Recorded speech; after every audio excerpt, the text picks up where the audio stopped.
And switchblades, the evolution is as shattering as modern warfare would be to the veteran of the Civil War.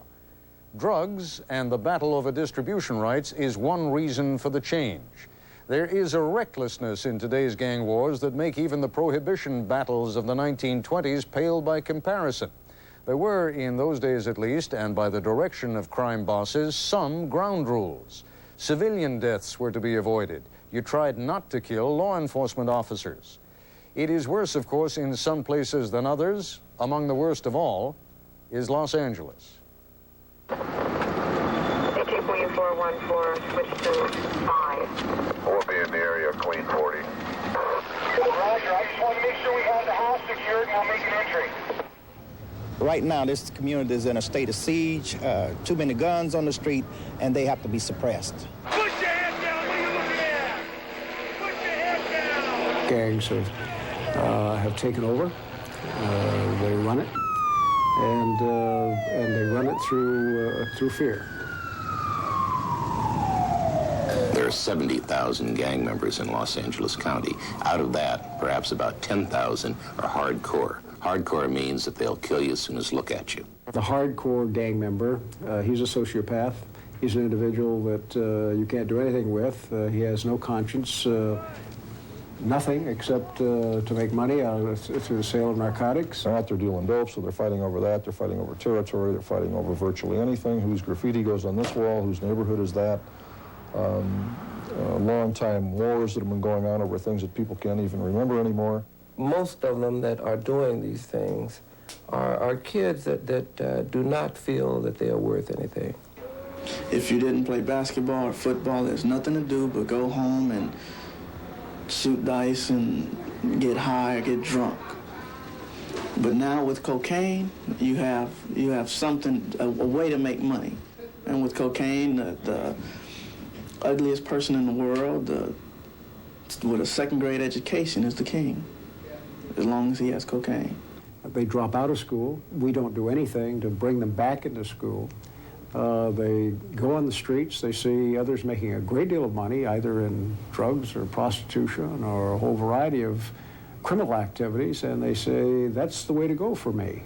They not only become users, they become sellers, and they become distributors.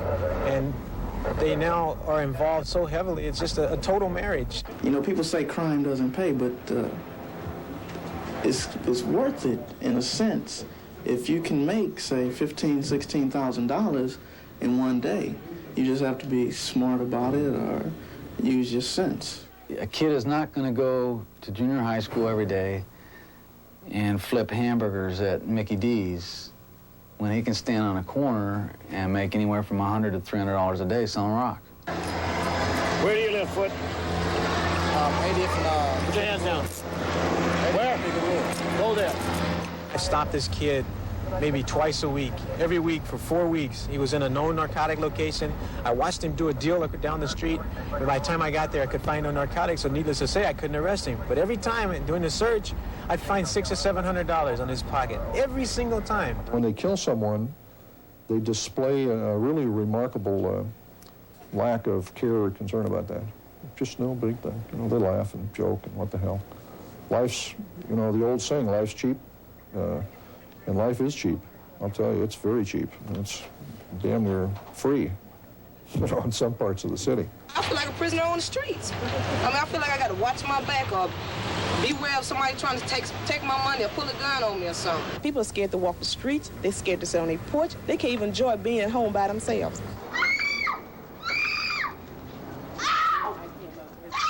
All those people that were killed last year, 387, half of them were innocent bystanders. It's not just gangs shooting each other up, but they're shooting each other up and they're killing an awful lot of innocent bystanders.